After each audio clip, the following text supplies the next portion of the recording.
Hello children, I am your Sangeeta Kokash teacher and I welcome you all on my channel Kokash Kids Zone.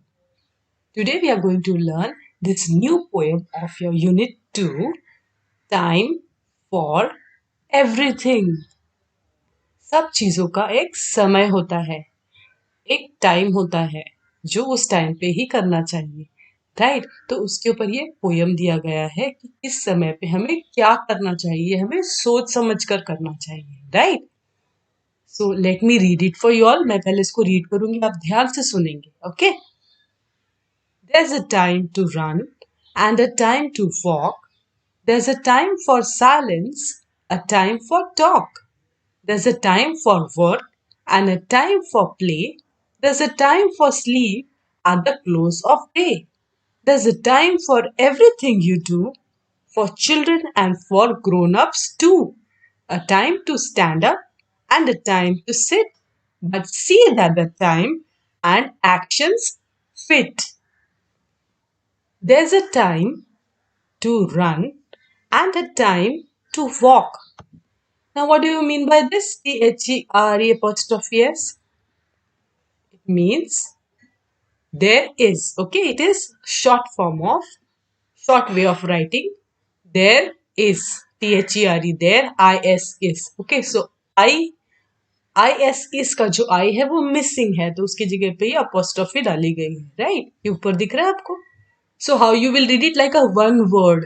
There is को एक one word की तरह पढ़ेंगे, जैसे there's a time to run and time to walk. Time to run मतलब जब भागने का समय तब भागना है. टाइम टू वॉक जब चलने का समय है तो आपको चलना होता है, राइट? बहुत सारे सिचुएशंस होते हैं, बहुत सारी जगह होती है जहां पर आप चल कर चलते हो और कहीं पे आपको भागना पड़ता है, right? there's a time for silence, a time for talk. अब कुछ समय ऐसा होता है जहाँ पे हमको साइलेंस रखना पड़ता है, हमको शांति रखनी पड़ती है, कुछ बोलना नहीं पड़ता, बोलना नहीं चाहिए. और कुछ समय ऐसा होता है जहाँ पे हमको बोलना जरूरी होता है, राइट? जैसे अगर हम कोई लाइब्रेरी में हैं या कोई मंदिर में गए हैं या कोई ऐसी जगह पे हॉस्पिटल पे गए हैं, तो वहां पे हमको जनरली लिखा होता है ना, साइलेंस प्लीज. तो हमको चुप रहना होता है, ज्यादा नहीं बोलना होता है, सिर्फ जरूरत की बातें करते हैं. एंड टाइम फॉर टॉक मतलब जब टीचर बोलती है स्कूल में, बहुत सारे सिचुएशंस ऐसे होते हैं जहाँ पे टीचर बोलेगी चलो हम लोग कुछ डिस्कस करते हैं, कोई टॉपिक दिया है या एक्सटेम्पो राउंड है या आपको कोई टॉपिक पे बोलने के लिए कहा गया है, या बहुत सारे सिचुएशंस होते हैं जहाँ पे किसी ने आपसे क्वेश्चन पूछा हो तो आपको तब बोलना पड़ता है, राइट?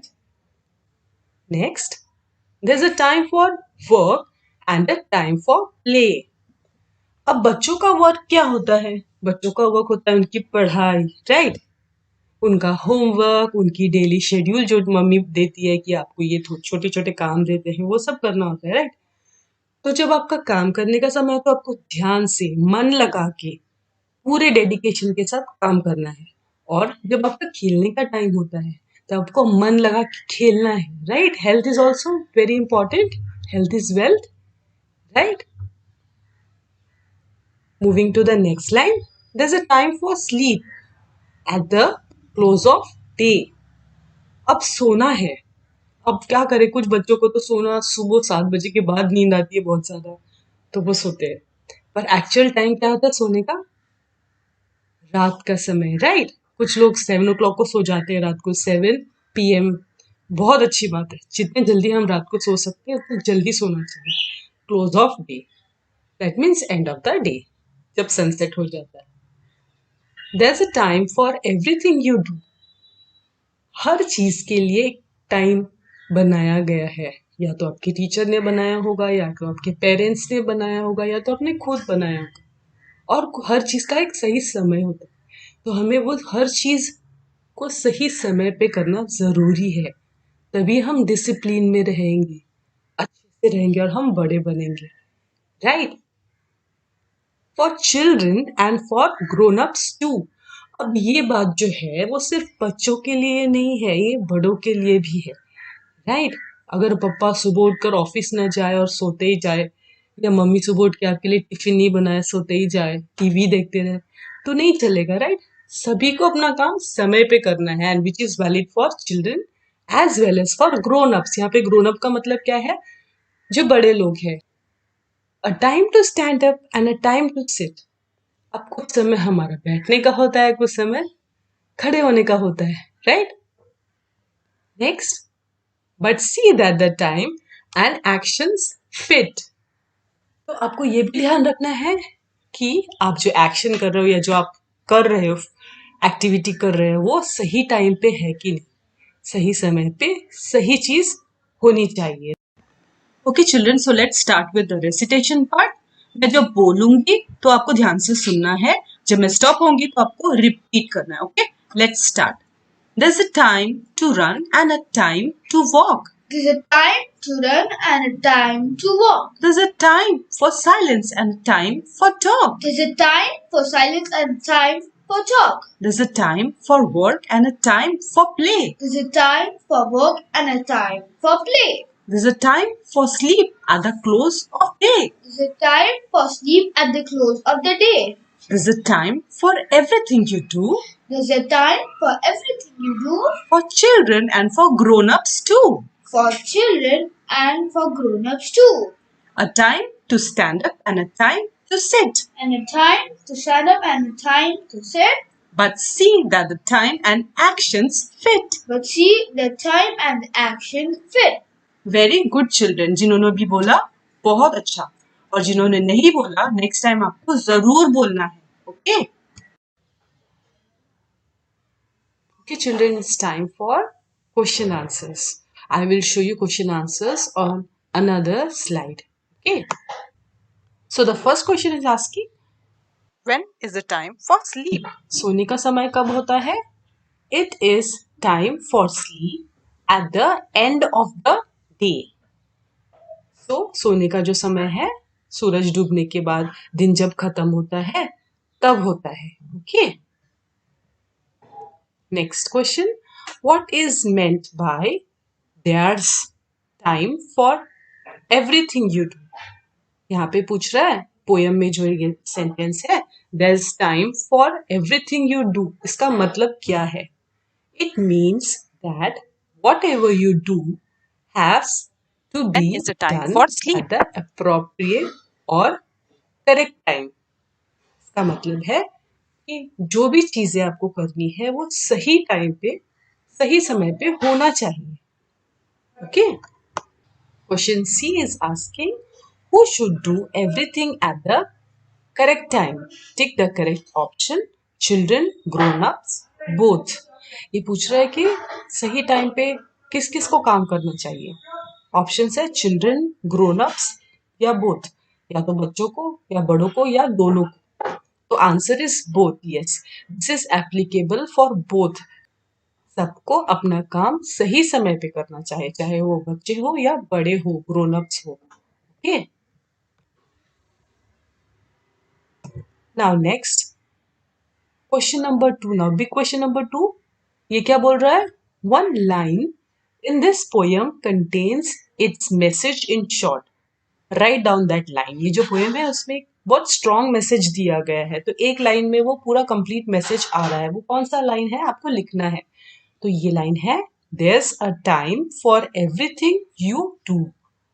ये जो लाइन है वो पूरे पोयम में जो कहना चाह रहा है पोएट, उसका पूरा समरी है, उसका एक शॉर्ट में एक लाइन में कंप्लीट बता दिया गया है कि आपको क्या करना है। तो वो क्या है? This is a time for everything you do, मतलब हम लोगों को हर चीज जो हम करते हैं उसका एक सही समय होता है, राइट? और वही सही समय पे हमको करना जरूरी है, ये कोई चॉइस नहीं है, ऑप्शन नहीं है। ठीक है, question number 3, in this poem time means a suitable or proper time for doing certain things. Match the occasions in A with the actions in B। ये बोल रहा है कि ये पोएम में जो टाइम घड़ी घड़ी लिखा गया है, there is time for everything, time for everything, वो टाइम का मतलब क्या है? It means सही समय, अप्रोप्रिएट टाइम, सुटेबल टाइम, हर चीज, कोई चीज करने का सही समय, उसको रेफर कर रहा है टाइम। तो अभी यहाँ पे कुछ सिचुएशंस दिए गए हैं नीचे, वो सिचुएशन में आपको क्या करना है वो आपको आंसर लिखना है, right? So what is A asking? When you have to catch your opponents in a game of tag. अब ये गेम है जिसमें एक दूसरे को थप्पा लगाते हैं और वो उठ के भागकर उसके ओपोनेंट को कैच करता है। Now what do you mean by opponent? Opponent मतलब जो आपके अपोजिट खेल रहा है या आपको पकड़ा पकड़ी में अगर आप किसी को पकड़ रहे हो तो वो आपका ओपोनेंट है, राइट? तो उस समय क्या है, सही चीज क्या है? वो समय है to run, right? Time to run when you are on a crowded street. अगर आप एक जगह से गुजर रहे हैं जहाँ पे बहुत सारे लोग हैं, क्राउडेड स्ट्रीट मतलब जहाँ पे बहुत सारे लोग हैं, बहुत भीड़ है, जितने गर्दी आहे, ऐसी जगह पे क्या करना है? Time to walk. मतलब आप एक जगह पे खड़े रहोगे क्या जहाँ पे बहुत सारी भीड़ भाड़ है, सब लोग यहाँ वहां जा रहे हैं, तो आपको that time is for you to walk. जल्दी जल्दी आप वॉक करके अपने जगह निकल जाओ जहाँ आपको जाना है वहां पे, राइट? नाउ थर्ड सिचुएशन, यहाँ पे जो नंबर सी है वो क्या बता रहा है सिचुएशन? क्या हुआ यहाँ पे? when somebody has asked you a question, अगर आपको किसी ने क्वेश्चन पूछा है तो वो समय क्या है? Is it time to be silent, या चुप रहने का समय है, या बात करने का समय है? Yes, it is time to talk. You have to say, you have to reply to that person और योर टीचर या parents, right? When you are in a library और हॉस्पिटल, अगर आप कोई लाइब्रेरी या हॉस्पिटल में हो तो आपको क्या करना है? बात करना है, चिल्लाना है? नहीं, टाइम टू बी साइलेंट, आपको चुप रहना है, सिर्फ जरूरत की बात करना है जो जरूरी है, राइट? और वो भी कम आवाज में। क्वेश्चन नंबर 4 क्या बोल रहा है? Find the meaning of the following using a good dictionary. अभी वो क्या बोल रहा है? आपको ये सब जो यहाँ पे दिया हुआ है इसका मीनिंग आपको ढूंढना है। 9 टाइम्स आउट ऑफ 10 अगर कोई बोलता है तो इसका मतलब एक्चुअली क्या होता है? I tell you, 9 times out of 10, almost every time. 10 में से अगर 9 बार कोई चीज हो रही है मतलब हम लोग कैसे बोल सकते हैं? Almost every time. बी क्या बोल रहा है? No time like the present. It means what? इसका मतलब क्या होगा? आप क्या समझोगे? इसका मतलब है now is the best time to do something, not in the future. मतलब कोई ऐसा कभी कभी ऐसा समय आता है जो कोई काम करने का एकदम परफेक्ट समय होता है। प्रेजेंट, प्रेजेंट का मतलब है अभी का समय जो चल रहा है, राइट? जैसे आप अभी वीडियो देख रहे हैं तो दैट इज प्रेजेंट। तो कभी कभी ऐसा समय है no time like the present, आज से अच्छा मौका कभी मिलेगा ही नहीं, ऐसे बोलते हैं ना। So it means that now is the best time to do something, not in the future. मतलब आगे के समय में नहीं, अभी कर डालो, अभी करने का टाइम है, right? A, a stitch in time saves 9। इसका मतलब क्या है? It is better to deal with something immediately because if you wait, it may become more difficult. ये इसका मतलब ये है कि समझो कि एक गलती हो गई आपसे, राइट? तो आपको वो गलती सुधारने पे उसी समय पे मदद करनी है। अगर हमने एक गलती कर दी है तो उसको अगर हम उस समय नहीं सुधारते तो वो गलती बढ़ जाती है और वो बहुत डिफिकल्ट हो सकती है आगे जाके उसको सुधारना। या मैंने कभी गलती से एक झूठ बोल दिया, झूठ बोलना तो गलत है पर अगर आपने कभी बोल दिया तो आपको झूठ करेक्शन करना है तभी के तभी, नहीं तो एक झूठ छुपाने के लिए और बहुत सारे झूठ बोलने पड़ते हैं, right? It means the same, a stitch in time saves 9। Thanks for watching, please like and subscribe my channel.